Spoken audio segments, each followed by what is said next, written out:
Bruce, I absolutely love that message you sent right before we got going. You like how I'm like going old school with the pretzel? Like, remember? All right, so I don't even know. All right, so first of all, real quick, hi guys, another third down. Hi. This is how unorganized we go. No, we're not unorganized. What are you talking about, Bruce? Organized chaos, baby. Organized chaos. That's how we roll. Hey, you were the one doing game plans and stuff before we started going. Like, we actually make plans around here. True. Dude, okay, so it was funny. I was giving my puppies a, I'm going to spell it because I don't want them freaking out. I was giving them TREAT. Yeah. And I also bought, as crazy as it sounds, I have a bag of pretzels right by there too. It's on the bar. And so I don't know if this, has happened in your generation, but in my generation, we used to have like little pretzels, like the pretzel stick things, and act like they're smart. Did you hear me? Yeah, I did that when I was like 9. I don't know. But like I haven't had these in years, and I was like, you know what? I can remember when like we used to think they were cigars and mess around. Anyway, so that's the start to the show. What's up, buddy? Yeah. What? Can you still hear me? Yeah. What's up? Oh. What? I don't know. What? Can you believe that like last week you were sitting next to me live and it wasn't even a week ago. No, not even. It's like 4 days ago. Not even, man. So it was a great time. What the hell? So I don't know. We're out of our virtual practice. Not much is going on. I have to go to work like the second we're done. So I know we said we were going over, but like work might want to end on time or have Richie carry the end. I don't know, because I do have to get to work after this is over. Richie, hey, so for those of you that don't know, or bring my money. Fair. Those of you that are new to the show, the Third Down Thursdays, Richie is our producer, who an amazing guy. He's an amazing guy. He's absolutely phenomenal. Amazing. And single ladies. There you go, Richie. But no, anyway, great dude, great guy. The only thing I have against him is he's a Packers fan. Sad. No, not for you. Well, whatever. But not like for you, it's sad. Fan, yeah. And you're a Packers fan, so that being said, we have to lead in with this. We have a great guest today that is pre-recorded. We actually did it earlier this evening with him, David Haugh. Great guy. Guess what, guys? You get to watch us first. But no, yeah, the best thing about you. Okay. Anyway, so the Bears-Packers game this past weekend is going to be known as the I Own You game. Yes. It'll be the game that 20 years from now, when I have a son or daughter, and I know they're going to grow up a Bears fan, and they're going to be like, Daddy, how did it feel when you saw Aaron Rodgers say, I own you, and do the discount double check to the fans at that point? And I'm going to tell them, him or her, point blank, it fucking sucked. But I will also say it was incredibly accurate. Incredibly accurate. When you're 20, I can't remember what 22-5. 22-5. I thought it was 22-4. 22-5. So when you're 22-5 against the team, and then your previous quarterback was okay. So we won't even go to Brett Favre's stats, but 22-5 against the Chicago Bears. Yeah, you own them. And to be honest with you, I want him to own us. I'd rather have Aaron Rodgers own the Chicago Bears over the McCaskey family. Fuck the McCaskey family. I'd much rather have Aaron Rodgers own that family right now. So, own that team. Just because of the disappointment that I felt as a fan, and I got a little aggressive there, so I apologize to those that are watching us. But it was just very disappointing as a fan to see that and to hear comments, and then have Tom Brady this week rub salt in that wound. Listen, Tom. Oh, I agree. Here we go. I agree, and I appreciate you siding with the Green Bay Packers. And I know that was probably directed at me since you blocked me on TikTok. But I still don't love you. And you're still one of the worst quarterbacks that has gotten GOAT recognition. Absolutely awful. Okay, let's stop that. Let's stop. Get out of here. So, yeah. I'll do it. Don't do it. I'll do it. But no, so to go into it real quick before we go into the interview with David Haugh, man, dude, it was the situation that exactly what I said leading into that game. It was a big game for the Chicago Bears. It was a game that like gets me excited. It gets me like to the point where I'm like, you know what? And while no, I didn't pick them to win. I did pick them to cover, but I didn't pick them to win. Yeah. But I was excited. But damn. Again, it's the time where as a Chicago Bears fan goes into a game being like, there's a chance we could win this game. It's a big game. It's kind of a turning point type game in the season of the Bears on a positive note. And then what happens? Ripped out. The guts are just ripped out. It's a double doink freaking Jay Cutler interception. Like it's just it's the same damn disappointment that we've experienced as Bears fans for the past, I mean, I'll say 20 years, almost 20 years since the Bears went to the Super Bowl. And that was the only year that the Bears were successful against the Packers. And even then, I think they split that game, split the series that year. So disappointed, upset, pissed off.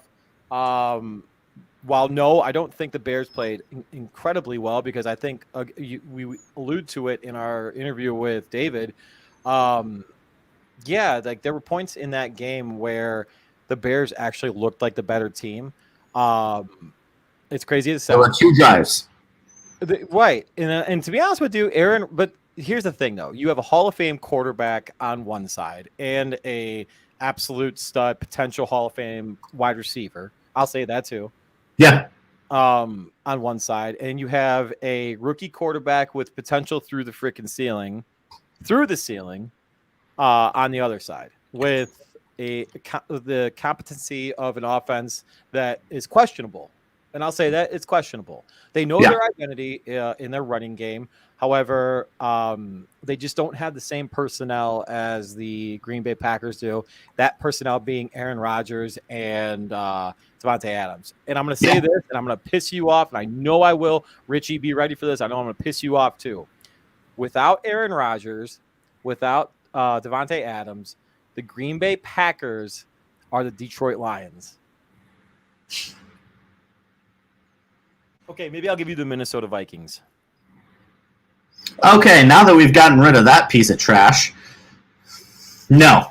You don't get to come back into the stream.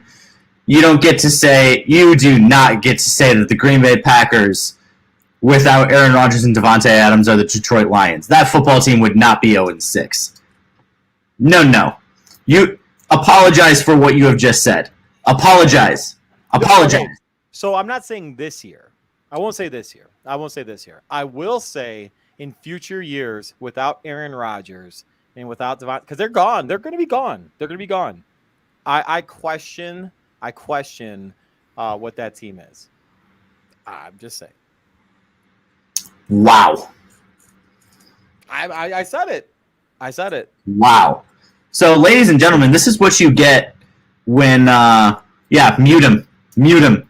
This is what you get when you own a franchise so badly that their fan base just loses all logic, loses their entire mind, and starts comparing them to one of the worst franchises in NFL history. Oh, okay, hold on. Okay, I'll correct. The Detroit Lions are literally one of the least successful franchises in NFL history, and you're comparing the Green Bay Packers to them? I said Minnesota Vikings, but that's still barely better.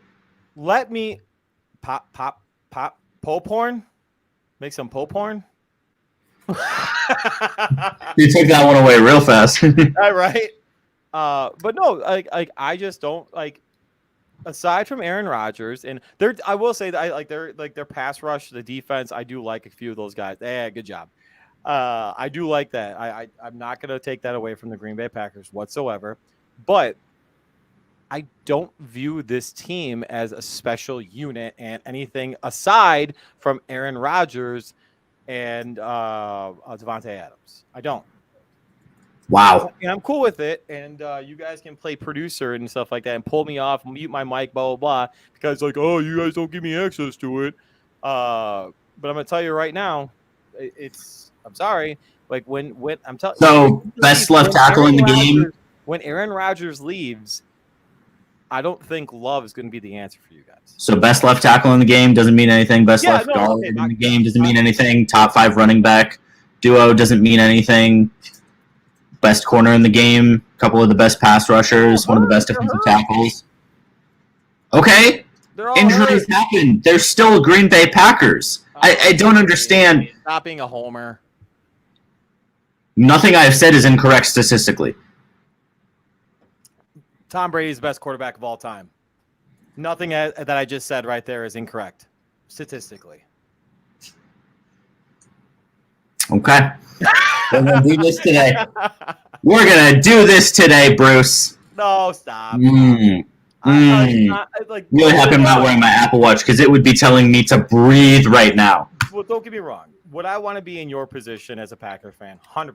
Don't get me wrong. Like I'm not. You're just bugger. I will never say that I don't want to be in a position to have 2 Hall of Fame quarterbacks back to back, dominate the series between the Bears and Packers, dominate the division as the Packers have done for years. I would never ever say that I would not want to be a part of that. However, I don't know if that run of having consistent Hall of Fame quarterbacks is going to continue after Aaron Rodgers leaves the Packers. That's it. I don't even know how we got on this topic, by the way, because it was just because you're a butthurt Bears fan. I am 100%. That's how we got on. Yeah, 100%. I am, and I'll totally admit it. And I think the franchise right now, as it's being run, is terrible. I don't think that there's going to be any significance to anything better for the Chicago Bears until they move to Arlington Heights. I don't, because at the end of the day, it's a profit. You're going to want to make money. If your product that you put on the field doesn't or sucks, guess what? It's terrible, but you're going to still bring in that money. The Bears have a lease. They have a lease with Soldier Field, and a lease is different from owning the freaking product. And yeah, that's all I'm going to say about that. And I cannot wait until we run David Haugh. It's a great. I just run the interview because otherwise I'm going to kill Bruce. That was a great way to start. So today we have the great opportunity to welcome with us today David Haugh from Radio 670 The Score. You may have heard of him from Molly Haugh in the mornings from 5 a.m. to 9 a.m. early as all hell. But David, welcome. Thank you so much for jumping on with us today. Thanks for having me. It's always a pleasure, and I'm looking forward to it. Awesome. So I guess we're going to jump right in with you, man. What are your thoughts from this past week? I know it's Thursday, and I'm sure you guys have already talked about this on your show, but this is the first time MJ gets to brag about how well the Packers played against the Bears. I really think it came down to 2 plays. That's just me during the course of that game because I wasn't too impressed with Aaron Rodgers. But what are your thoughts from that game this past weekend? Well, I really felt like it was a winnable game for the Bears, and they came down to a fourth quarter drive that had they stopped the Packers cold or held them to a field goal, it was a 1-possession game. They get the ball back. They're at home. Their quarterback had some good moments. Justin Fields had a drive where he completed all 5 passes. They had regained a little bit of the momentum they had lost. And then Aaron Rodgers, who, he beat the Bears again, but he didn't have an epic day. It was not a spectacular day. It was more solid than spectacular. He made the clutch plays when he needed to. He, made the 13-yard completion. He hit a quick slant, and then he hit Devontae Adams. And then he runs in for the touchdown, and all of a sudden it's a 10-point game, and it's a little misleading. So my sense was that the Bears have been on the bad end of blowouts before to the Packers, and you felt like deflated if you were a Bears fan or following the Bears. And this one almost felt just as difficult, I think, to take, only because it was more competitive. They started strong. They finished, okay, but they couldn't get the stop they needed to against the Packers on that drive. And had they done that, there would have been a little bit maybe different of an outcome. They were unable to do that. So I looked at it as just more frustration, and so much attention has been paid. The Aaron Rodgers celebration and all those things, which are fun. They're really fun, and certainly they fuel sports talk radio, which that's where I'm making my living. But I do think it somewhat overshadowed the fact that the Bears, they did some nice things, but they just, they still can't get over the top against the Packers. So to speak to that, Darnell Mooney in his press conference mentioned that the Bears are close. As a fan, when I hear him say that, there's an excitement level to that, but also there was an excitement level going into this Packers game where I'm like, this is the big buildup and the huge letdown. So I don't know. I'm kind of at that point now where I don't want to say it's a Trestman-esque coming to an end right now situation with Nagy with his offense, but do you think Darnell Mooney is hitting the right note, so to speak, right now with saying that in his press conference? Well, I think two things. One, I would caution you.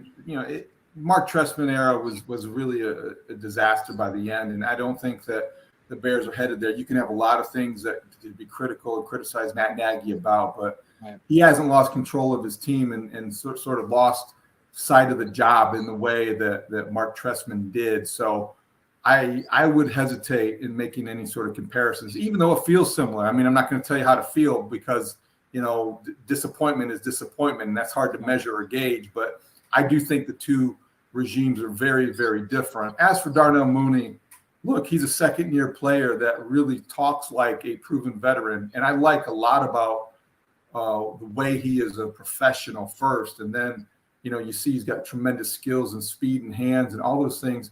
I think he's got a trajectory for his career where he's going to continue to progress and frankly be probably a number one receiver within 5 years, and you can see that coming. That said, I don't think they're close, and I don't think offensively you have much reason to be that optimistic. And I'm not trying to be anything but honest here because I respect what they're trying to do, but they're a team that reluctantly has found their identity. They're good at running the football. They're top 10 running the ball, but they don't really use that to set up the pass, and they can't score points. So I don't think they're close because I don't think they're close to accepting the reality that they're a running team, and they don't quite know what they are. Right. So, David, with that, the biggest issue the Packers have had defensively the last few years is they can't stop the run. Khalil Herbert looked like he could do whatever he wanted to the Packers defense the other day.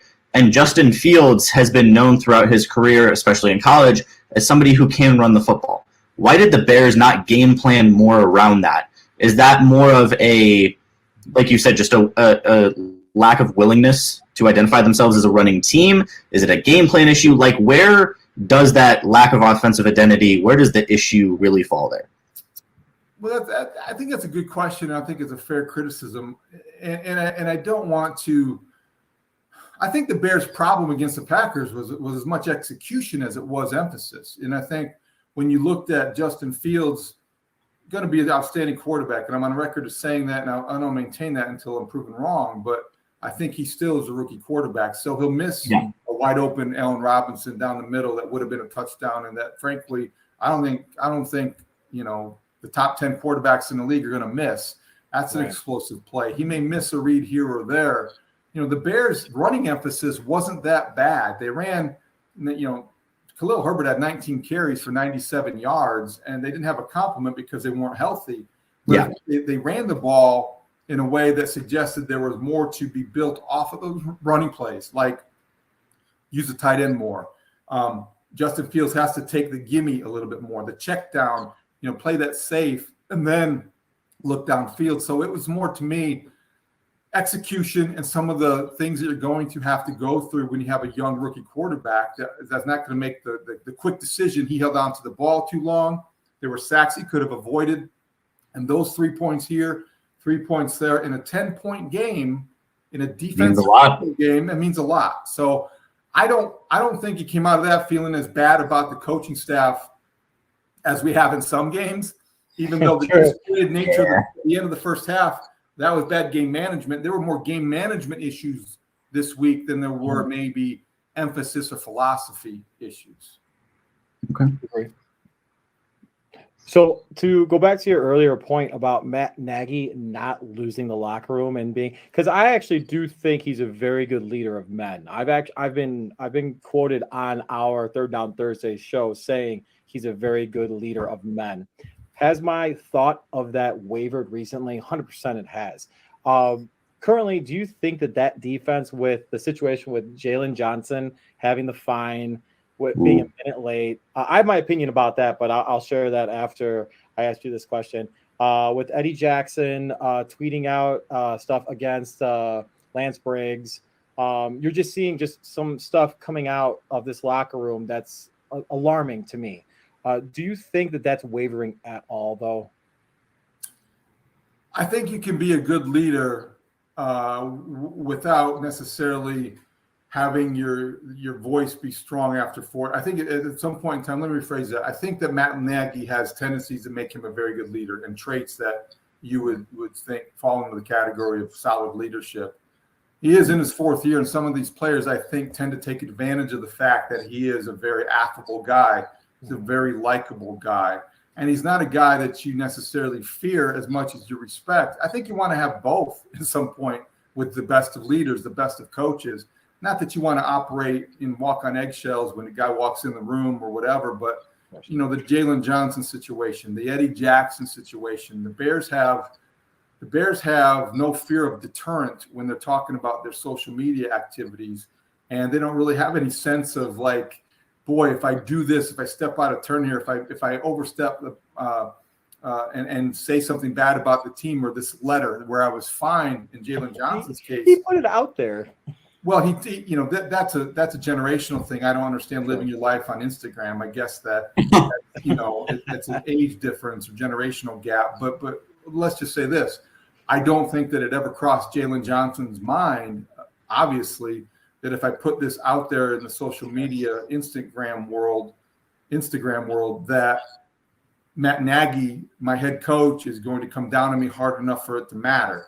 And so you want that deterrent that's sort of built in. And it's old school, and I know it's old fashioned, but I don't know that, you could have seen, and you can look around the league, you could come up with a handful of coaches. You think the Steelers, remember when Antonio Brown, I think Instagram Live, I was going to use that as an example. Yep. The locker room with Mike Tomlin. That didn't go over too well, did it? Nope. Not at all.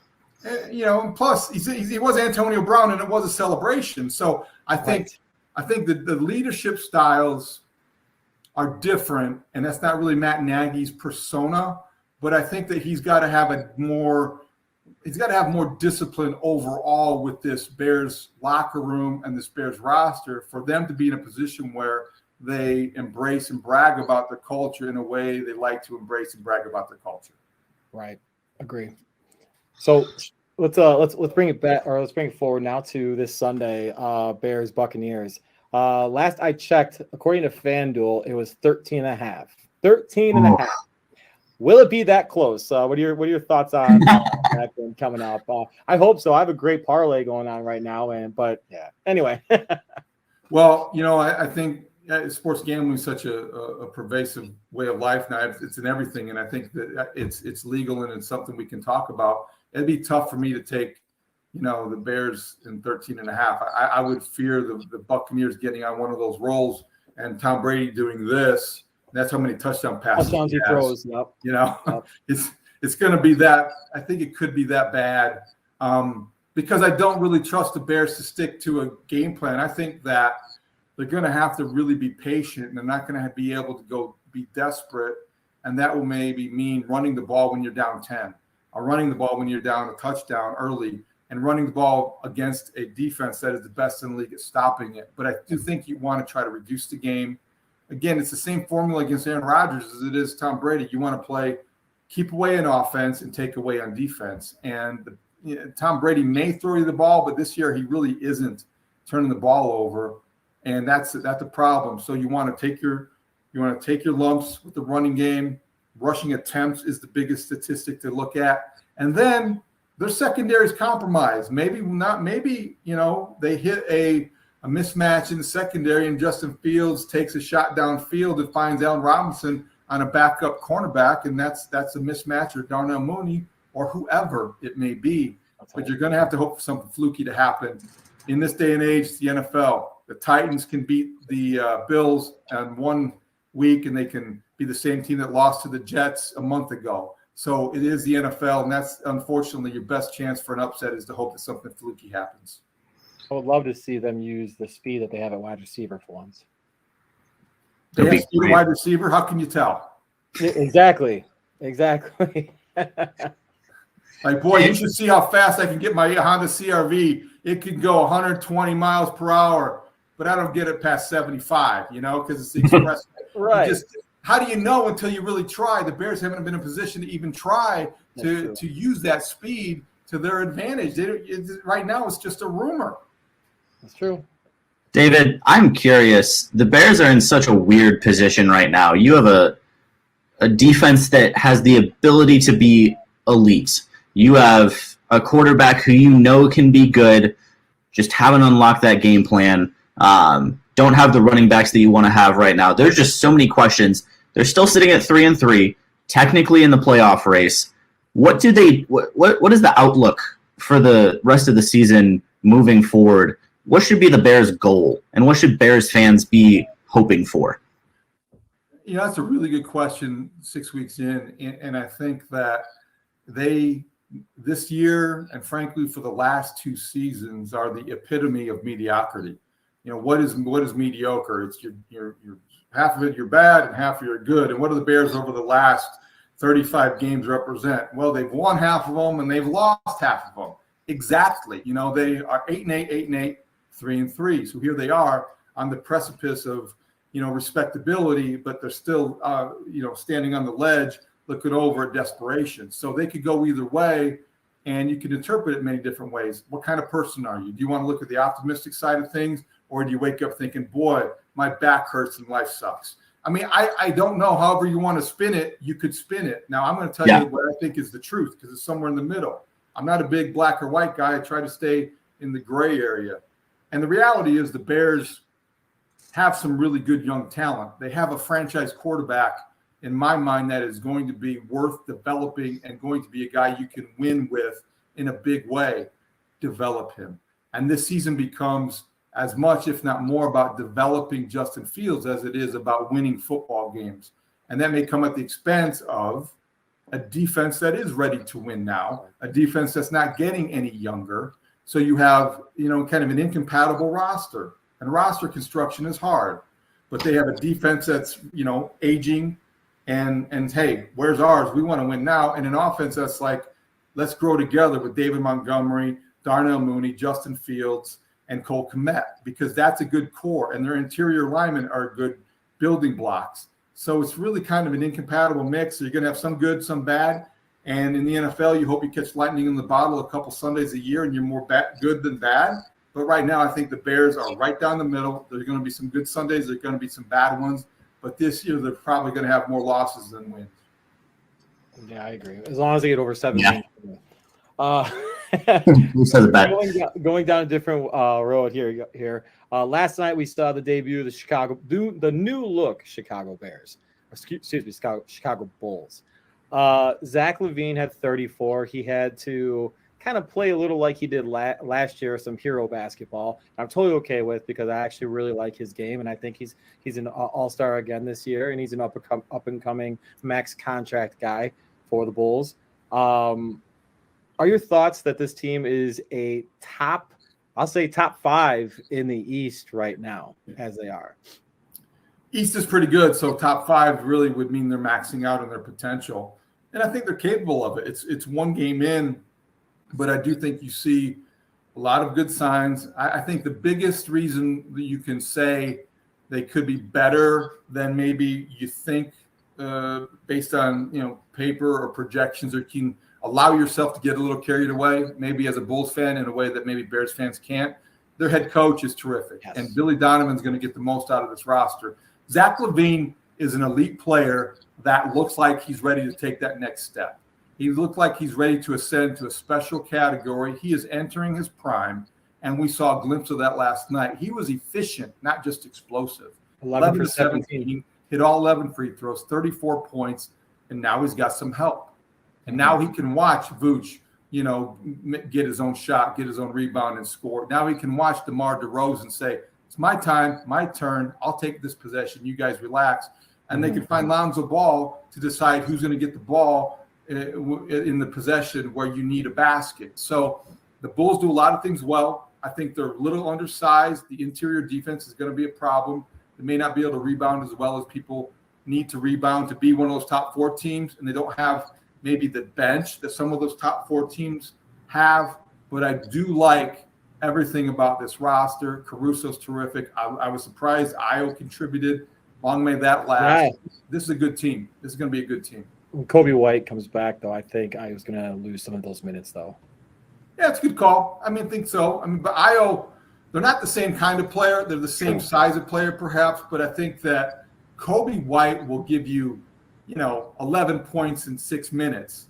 Ayo Dosunmu will give you a great defensive effort. He'll be able to win in transition, and he's not going to be a guy that necessarily is instant offense as much as he is going to give you a defensive identity. So if you want to, put him on somebody from the other team that is really hurting you and you want to give your guy a blow, I just think that it's fun to think that we're talking about a potential role for a guy when he was drafted. I didn't know if he was going to have a spot on the roster. Mm-hmm. So I'm all for Ayo making his impact felt. It's a great story. He's a terrific young man, and I think he fits well in this Bulls sort of culture and this organization. David, are the Bulls the team with the most hope in Chicago? That's a great question. I think right now they're very exciting, and I think that they have given us reason to feel like they have a total roster turnover, 13 new players, 3 new starters, and it's a new day. But I still think it's the White Sox. I still think it's clearly the White Sox because they are the hashtag change the game guys. I don't know if they've changed the game, but they certainly have made things more compelling on the South Side.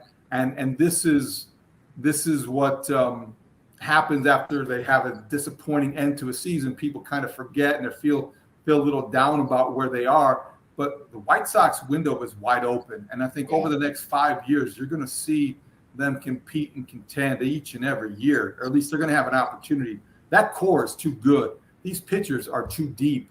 And the relievers, you have Liam Hendricks for another couple seasons at the top of his game. I think the White Sox are the most exciting team in town and certainly the team that is closest to a championship.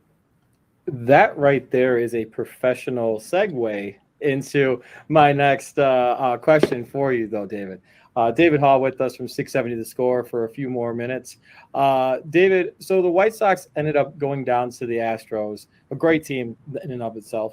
What are the moves this offseason that you could foresee the White Sox to bolster that lineup? As you said, they're already deep. So where are they going to shore up things so that way they can make a run at a playoff series victory? The most visceral reaction to that question, if you're Rick Hahn, if you're Kenny Williams, or even Jerry Reinsdorf, is you got to get a top of the rotation starting pitcher. You've got to get somebody that isn't going to disappoint you in October. With due respect to Lance Lynn and, I think Lucas Giolito, Dylan Cease, Carlos Rodon, who wasn't all his fault. He was, he ran out of gas. But those guys gave up 14 runs in 12 innings in the postseason. Not good enough. They carried you all season most of the way. But when it got to October, maybe they were worn out. Maybe they just didn't have anything left. Maybe the Astros are just that good. Whatever the case, it reinforced the need to get another starting pitcher that is a Max Scherzer type. I don't think you can afford Max Scherzer. Hey, pie in the sky. If I'm going to sit here and be sports talk radio guy, I want to say, go get Max Scherzer. You need him. But it's not realistic. So Marcus Stroman, maybe talk about Robbie Ray, maybe somebody out there who you could fit into your payroll and you be aggressive and it puts in the middle or the top of your rotation that next October, you're like, okay, we can count on him. He's going to give us a quality start, whatever that means in the postseason. And then you got Kopech and Crochet ready to make a next step, whatever that may be. It's about pitching. So address your pitching staff, start with rotation, go out and maybe scan the second baseman market. You might be able to answer that internally. Same with right field. I really think the understated, underrated need for the White Sox, though, is a defensive catcher. you can count on to control the opposing running game and to handle your pitching staff in a way that, frankly, Yasmani Grandal down the stretch, I don't think that in the playoffs you can be giving up 3 free bases. That's just not where you're going to win in October. Agree. That's interesting. I haven't even heard you say that on the radio, so that's awesome. David, obviously White Sox, very promising team. On the other side of town, not as promising. New general manager. Again, the same way I asked, what's the direction for the Bears? What's the direction for the Cubs? Where are they looking to go? What's going to be their game plan in the next few years? I think in Chicago, you have an obligation to be competitive each and every season. I think if you're a big market team, the Cubs did that once with famous results, epic results. They tanked for a couple seasons, and then they got draft picks and they built around that. And as Theo Epstein's architect of that, and those were the blueprints he used, and that's fine. It worked once, and he's not here anymore. And I don't know that I like that idea anyway for a big market team to go. I didn't like what happened at the deadline as much as I understood it, and as much as Jed Hoyer may frankly look like a genius in 2 years, I didn't like it. We're in the midst of this baseball city, USA, and the White Sox are competing. The Cubs are unloading.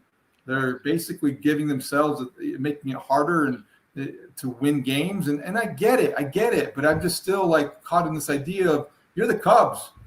I've been to Wrigleyville. Everyone has.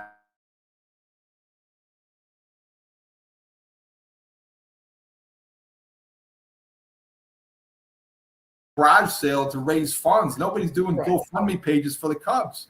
So go out, be aggressive. Find yourself a right fielder. If Nick Castellanos is available, get in those discussions.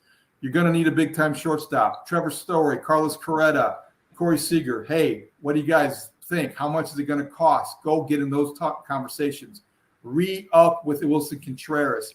Be aggressive in the pitching market as much as the White Sox. Compete with them for Marcus Stroman. Compete with them with Max Scherzer. Whatever it is, go out, be open-minded to bringing in free agents, having them complement the internal answers that you think that you have, the Brennan Davises, the Patrick Wisdoms. Hey, everyone loves a Schwindy City story. Maybe Frank Schwindel can stick.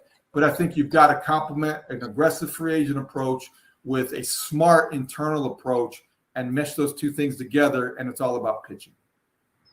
I agree with that. I actually was saying earlier, I think there's two different things that the Cubs talked about. There's, being active in free agency and then being aggressive in free agency. And I just hope that they're aggressive. I actually want to know what your thoughts are on their new GM, though, Carter Hawkins. History behind him being with the Indians and basically pulling up the bootstraps and working his way up from the bottom to the top. A lot of guys are upset about move internally with the Chicago Cubs as well. What can he do to fix that? And what are your thoughts on him basically as a new GM? Well, let me answer a question with a question. What would somebody be upset about Carter Hawkins being hired for at this point? Thinking that somebody internally should have gotten that position. Okay.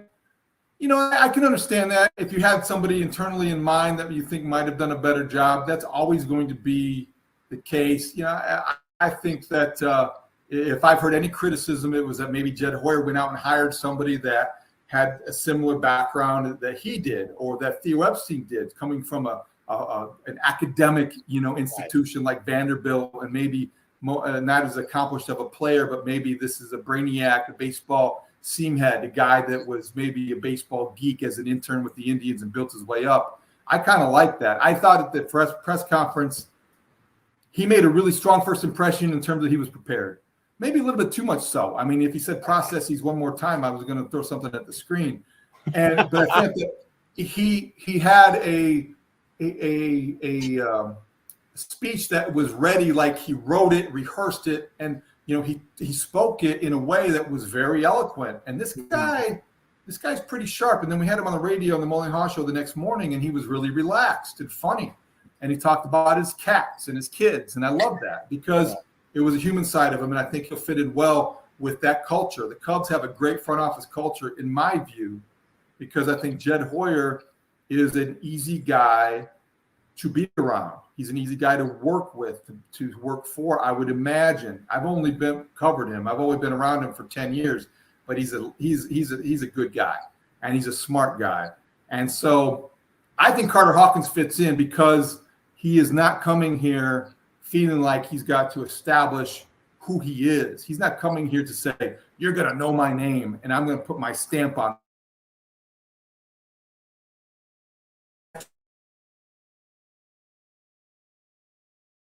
Draft them, what to look for in, the Shane Biebers of the world, the next Shane Bieber. You talk about having the next great Cub team, as they like to say. Go out and get the next great Shane Bieber, the next guy, or the next Zach Plesac, or the next Aaron Savale. These are the guys that you want to duplicate their traits, and you want to take the same approach.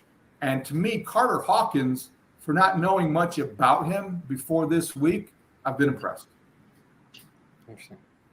Yeah, I cannot argue with that. Yeah, I can't argue with that at all. So, David, just real quick, want to get a few national opinions from you before we let you go. Want to respect your time. But just real quick, outside of the Chicago Bears, outside of the Green Bay Packers, we spent plenty of time on them. Who in the NFL impresses you? Give me a couple contenders off the top of your head. Well, in the AFC, to me, the most surprising team that I find myself following are the Los Angeles Chargers. Brandon Staley is a star head coach already. Justin Herbert is the guy that you want Justin Fields to be. This is somebody that I think you watch this team and how it's grown and what they have done with a young head coach who just every time he talks, you stop what you're doing and you listen.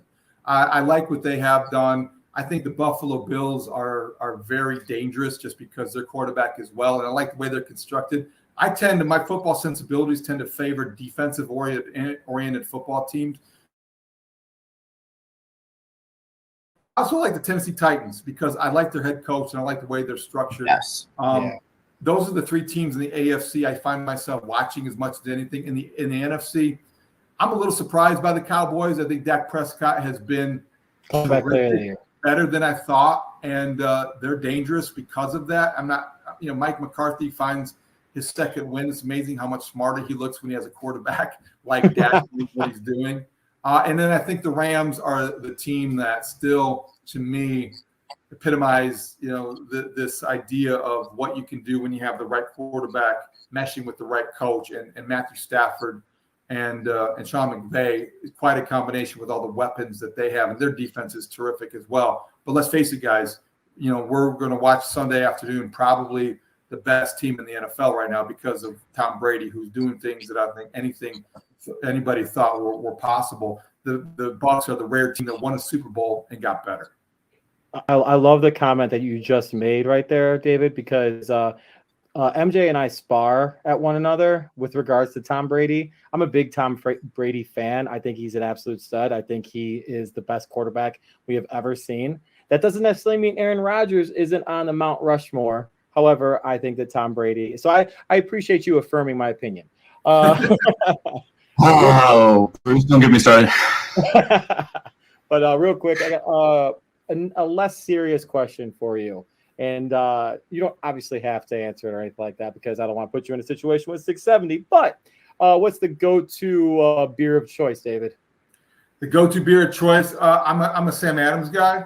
Ooh, although I have to say that I've been trying. Then there's something like Sweet Baby Jesus is very good. Yep. I think that's the name of it. It's a chocolate peanut butter beer. I like to experiment with a little peanut butter beer-ish. My son's got me trying pumpkin flavored beers this time of year. I'm open to that.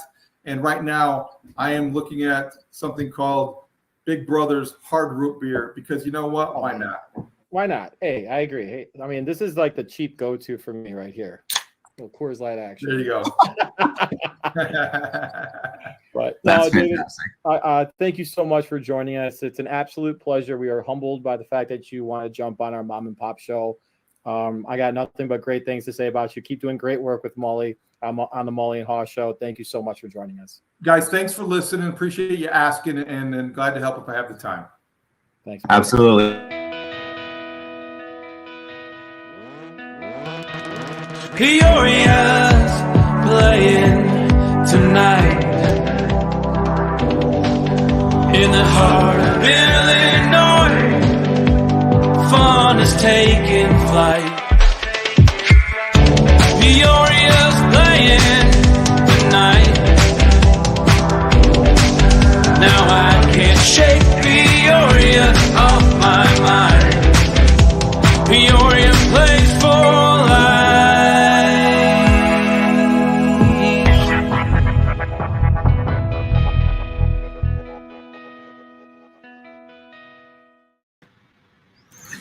Well done, Bruce and MJ, interviewing David Haugh earlier today. I just want to give a quick little shout out to us because we stood our own with a professional. Also, good job to Richie on the production. I know Bruce gave him a little shout out in our private chat, so thank you, Richie, for taking care of us there.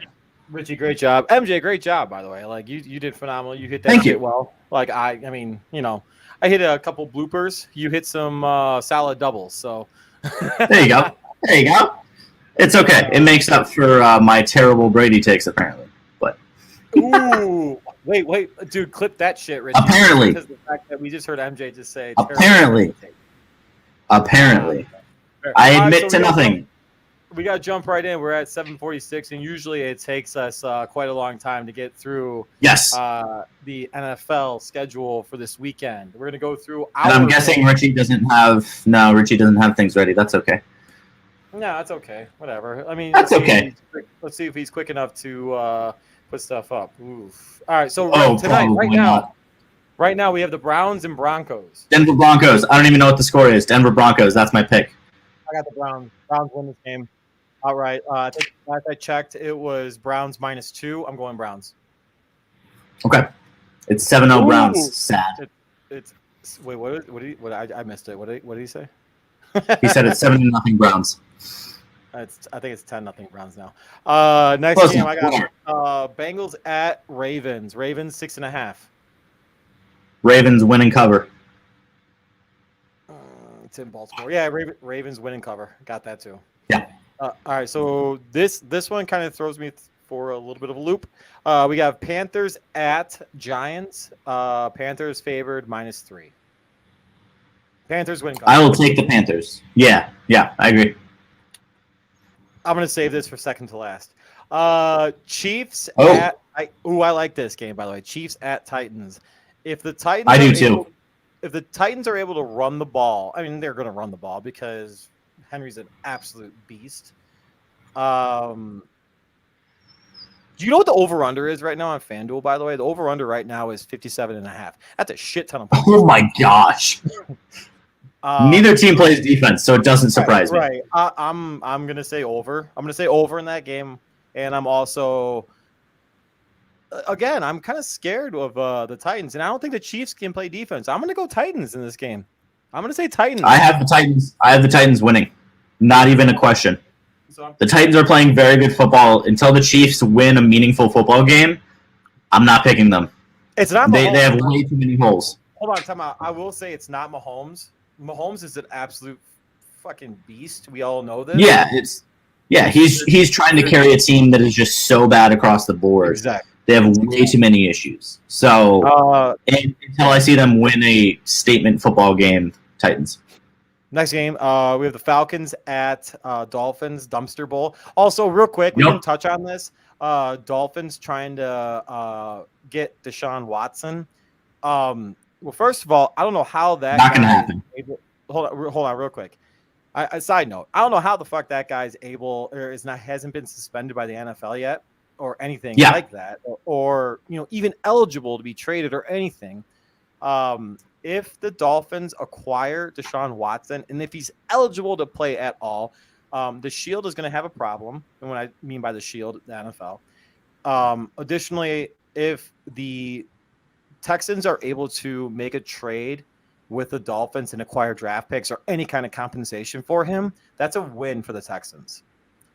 If they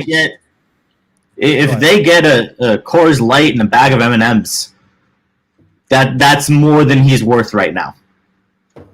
I'll take a Coors Light and a bag of Reese's Pieces. Deal. Richie will take that too. Yeah. All right, so for this game, though, Falcons at Dolphins. Falcons are -2.5. I'm actually going to say Dolphins. I'm going to say Falcons. Ooh, side bet? I'm going to say Falcons. So, side bet, do I send you food? Oh, wait, you still owe me, don't you? What do I owe you for? There was a bet we made last year about something. I got I'm not going to review the film or anything like that. Review the film. That's going to take too long. Whatever. Anyway, we got Jets at New England. New England -7. New England. Ooh. Actually, Yeah, they've been playing good football. They kept up with the Cowboys. Mac Jones actually looks really fucking good. Yep, he's really good. Better than Tom Brady. You know what happens when you have a competent coach and a competent offensive coordinator? He can make a terrible quarterback look really good. Wow, what a concept! Wow. Hey, don't bring Jesus Cristo into this. Next one, we got Detroit Lions at LA Rams. The Rams are favored by 16.5. An NFL team to be favored by 16.5 is pretty crazy. But that's ridiculous. God, I feel I don't know what to do. We actually should keep track of these picks. I like that. We've talked about this, and I've keep track. Our producer is supposed to do that, so it's funny that he's the one that puts your yeah. So thank you for doing it. Richie, keep track of the picks. Wait a minute. When was this discussed? Last week while you were drunk. Don't worry about it. Yeah, oh, that would be why. But anyway, he's like, okay, I'm gonna go backstage now. All right, so no, I have the Rams winning. Man, I wouldn't touch the spread, to be honest with you, in this game. Oh, I'll touch the spread. I'll give them 21 points. It's at Rams in SoFi. Jared Goff is going to return and get absolutely slammed by the Los Angeles defense. He has nothing. TJ Hawkinson is hurting. DeAndre Swift is not at 100%. The Lions are limping into LA, and they are going to get the horns. So real quick, somebody in our Twitch chat asked, Mac's been good, second best rookie quarterback to this point, though. I would actually say Mac Jones has been the best rookie quarterback. Wait, who else is there? Not Trevor. Not Trevor. Wilson. Not Zach Wilson. Not Trey. Not Fields. Not Fields. I think he's number one. Jake, who are you saying is number one? Because his name is Lurkin Pineapple. He might be it's smoking Jake. that pineapple. It's Jake. Wait, I know who it is. Fair. Second best. Interesting. Well, we'll wait for him to respond. Fair. All right, so next one. We got – so I'm not touching that spread just because I'm a wuss with that. I'll just go with the money line on it. Next one, we got Eagles at Raiders. The Raiders. By the way, I called out the Raider Nation saying, like, hey, guys, come at me if you want to talk some shit, and no one did. So Davis Mills. No, really, Sean? Hold on. Really? I love that. You really think that you're going to take Davis Mills right now over freaking what Mac Jones has been doing? Long neck Davis Mills. Come on. Love it. Dude. All right, so for long neck looking boy. The Dave Train. The old people out there, if you look at Merton Hanks from the 49ers, he was a safety. Anytime he made a play, he'd do something like this. It's actually really hilarious. Anyway. Look that shit up. Anyway. All right, so Eagles at Raiders. The Raiders are -3 in this game. With all the Raiders that's going on, I'm going to take that. I'm going to take that points. I'm going with that. They look great last week. Yeah. Truth. All right, I'm going to skip that game too because I want to go with that later. Actually, wow, the spread's actually gone down. Texans at Cardinals. So we thought the spread was freaking ridiculous in the Rams-Lions game. Cardinals are favored by 17.5 right now. I'll take it. Hey, so your boy Mills. Let's see how he does against those Cardinals. I'm taking it too. Cardinals put a beat down. Colts at 49ers. 49ers are -4.5. Carson Wentz is back. The Indianapolis Colts offense is rolling right now. I'm taking the 49ers -4.5. I'm taking the Colts. Win and cover. Interesting. See, 49ers are absolute trash. This is going to be the game where everybody realizes they're not it. I don't care. Yeah, T.Y.'s back. I don't care. 49ers going to get rolled over at home. I like that. I don't know. Part of me wants to switch it, but I'm not going to. I'm not going to be that guy. All right, so in a Monday Night Football game, we got the Saints at Seahawks. Seahawks are Saints are favored 4.5 right now. I'll take Seahawks. They almost beat the Steelers. I trust Jameis Winston to screw up the game more than Ben Roethlisberger just because of the way that offense is rolling. I said Seahawks. Saints at Seahawks. Yeah. Oh, So, Bruce, to give you context, the Seahawks played the Steelers last week. Ben Roethlisberger is the quarterback for the Steelers. Got that, but I also And the Steelers won in overtime. Got that. I got that. Thank you. So the Saints are worse than the Steelers. So the Seahawks are going to win. I think that 12th man helps.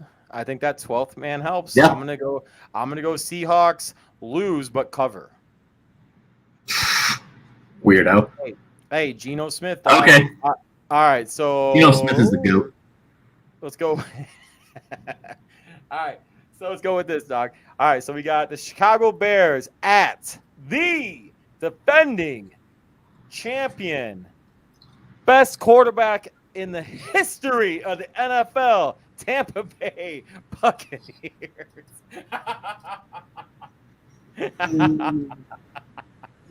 I hate it here. Hey, you know what's the best though is I actually got this game at 13.5 earlier, and the best part about it is it's part of my parlay, but it's the late game, so I can bounce out of that if I have a good day. So that being said, I'm taking the Buccaneers to win and cover. Sorry, Bears fans. No, you're not wrong. You're not wrong. They're going to get absolutely demolished. It's going to be an embarrassment to the city of Chicago. But you know what the worst part about this is? It's like, this is what, okay, so last week we had the expectation of like, oh my God, it's going to be a fun game. I think this could be a turning point, blah, blah, blah. And then they come up. Is this going to be that one of those bullshit games that the Bears go into that they're expected to lose? And somehow, with Robert Quinn on COVID-19 list and Montgomery out and this, that, and the other, suddenly like they're able to pull it out? No. He's not gonna. No, you know what he's gonna like. It's like what David said. He's gonna be like, I threw for. It's gonna be the Michael Jordan being like. Yeah, that's not bad. Yup. Hey, Facts. All I'm gonna tell you right now though is Brady's a GOAT. That's all I'm gonna say, and I'm sure that there's other people in this chat right now that would agree with me. Next game.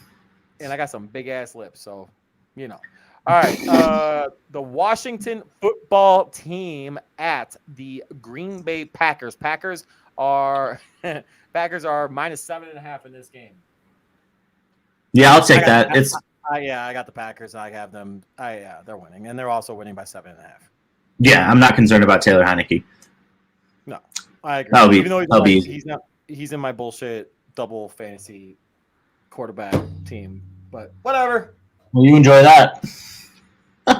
Ooh, oh wait, we got Sean the God saying that Kamara's going to shred the Seahawks. I mean, yeah, it's so. Here's my thing: is like with most teams, the majority of the time, other than like the day last year where Alvin Kamara scored like 5 or 6 touchdowns, whatever. Unless somebody does that, a team's best player is going to get theirs. The majority of the time, it's not going to be game breaking. So, unless it's Devontae Adams going off for 200 against the Bengals, where that was like legitimately the sole reason our offense worked. Unless it's that, the Saints are going to play well no matter what. The Seahawks are going to play well no matter what. It's going to be a good game. It's not going to come down to Alvin Kamara. It's not going to come down to DK Metcalf or something like that. It's going to be some random dude who the majority of NFL fans don't know. That's how the Seahawks and Saints work, especially on Monday Night Football. They're going to be hella picked up in free agency and for fantasy like this week too. Oh, yeah. I have a question for you, though. Yes, sir. So somebody in our chat, so taking away your bias against Tom Brady, okay? Yes. However, adding your bias against the Cowboys. It's your boy again. Yeah, right? You like that? So he was saying that Dak Prescott and I don't necessarily think he's wrong. It's actually a good debate. So Dak Prescott is better than Tom Brady right now. Statistically, yes. I actually think but I really do think that that's a good argument right now. Yeah, he's been performing better. That it's not to say that I would take one over the other. I think they're fairly even right now, to be perfectly honest. Very similar play style. Neither of them are super mobile. Neither of them are going to do a lot outside the pocket. It's a lot of spread the formation out wide, go to work. So I think they're very similar quarterbacks, and statistically, I would probably take Dak Prescott, but I think it's close. Actually, so Prescott's probably thrown one more pick. Yeah, no, only one more pick, and Brady's only thrown one more touchdown. The only thing, Yeah, because Prescott's thrown 5 picks, right? no, Prescott's thrown 4. Prescott's Okay, thrown 4, 4, yeah. and Brady's thrown 3. Honestly, like the fact that like it's to be honest with you, it's splitting hairs between the two of them. Like It really is. Now that I'm actually looking at it, like it really is splitting hairs between the two of them.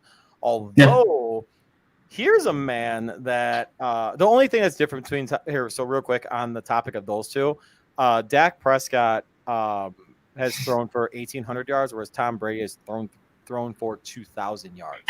And the fact that you're 44 years old and you're throwing for 2,000 yards is pretty freaking nuts. But Brady's already at 2K. he's already got 2,000. Yeah. That offense is ridiculous. Tom Brady's ridiculous. There's those. That offense is ridiculous. Tom Brady does not make Antonio Brown run some of the best routes in the NFL. I don't disagree with that. I don't disagree with that. You still have to make the throw. Tom Brady doesn't make Leonard Fournette good.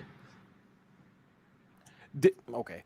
Derek Carr, mind you, might be the most underrated. Thank you, Richie. 17th season too.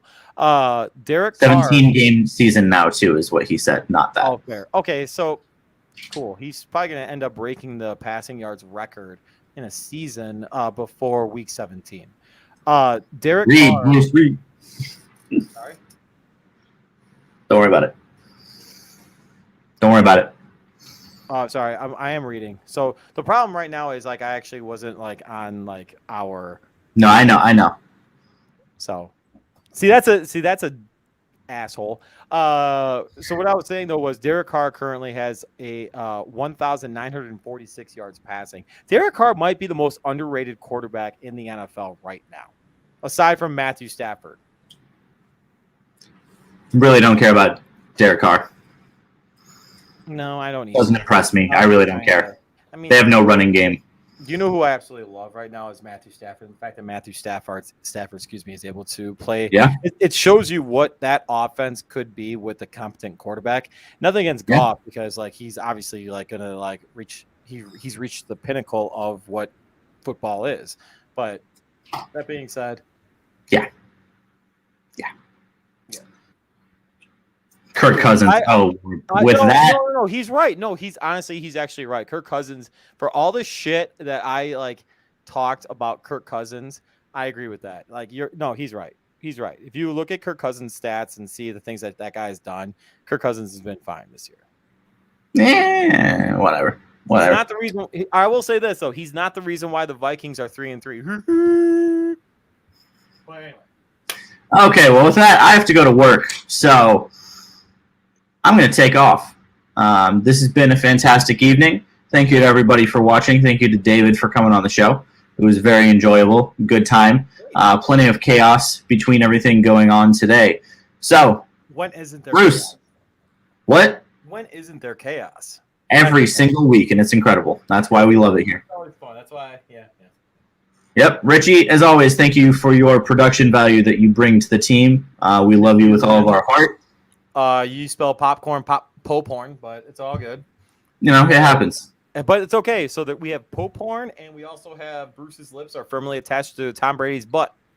So, with that, we will see you guys next week. David Haugh, thank you so much for attending and jumping on with us. Attending? Whatever. Attending? Hey, joining? MJ. Yes. Go fuck yourself.